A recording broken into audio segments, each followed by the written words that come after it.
My name is Ben Krikler. I'm Director of Research and Innovation at Centrica, and I lead Energized Futures, which is our brand new research and innovation incubator.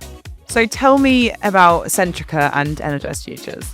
So Centrica is a huge vertically integrated energy supplier. We have a lot of generation. We also do a lot of trading.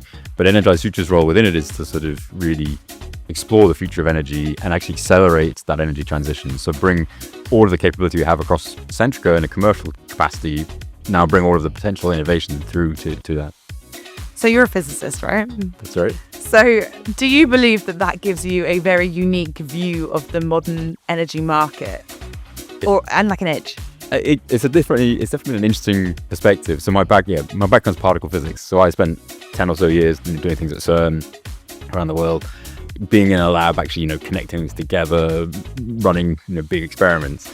And what's kind of clear is the energy transition is, it's a classic, the energy trifecta, we call it, right? It's not just about technology, but it's also about security and affordability.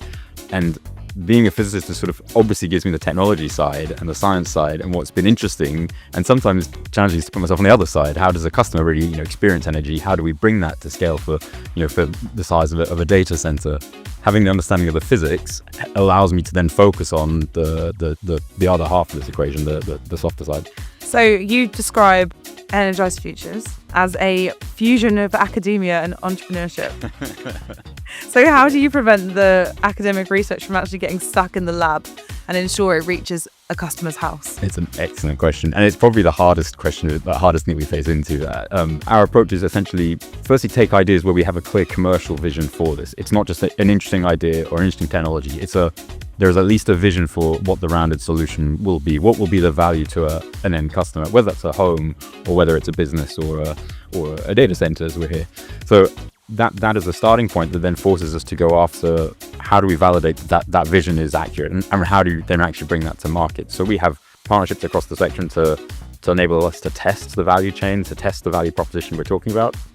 We have our own lab. We've recently made a brand new lab, actually 35 million investment to build this, where we can now test whatever the technology will be. But now then with that lens of, okay, and now we know this, we've proven that, now we can take it out that way. So you have described yourself as a social entrepreneur. So how would you say that philosophy changes the way that you select projects that you work on? Yeah, so so crucial to what we do is that it's not just a commercial opportunity. It's not just an interesting technology. There has to be a positive benefit to society, to the environment in some way or other. So it could mean that we will focus on things that about decarbonizing. How do we, electrify something that's typically been difficult to electrify? Heating, for example, is an obvious one. How do we decarbonize and electrify heat?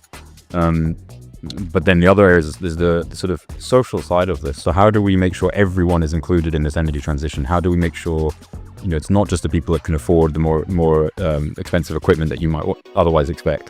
So that's also where we like to innovate. So my final question then, do you believe that a company's sustainability value impacts its actual valuation? Definitely, and it definitely should. But it comes in perhaps in a longer term. I think if you just look short term, it can be, it's not so obvious. But on the long term, you're obviously many shareholders will specifically look for that nowadays. But also, it's a risk mitigation, right? So if you're not looking at how we prepared for climate change, what are we doing to reduce the impact of what we do, you are also setting yourself up, exposing yourself to much greater risk longer term.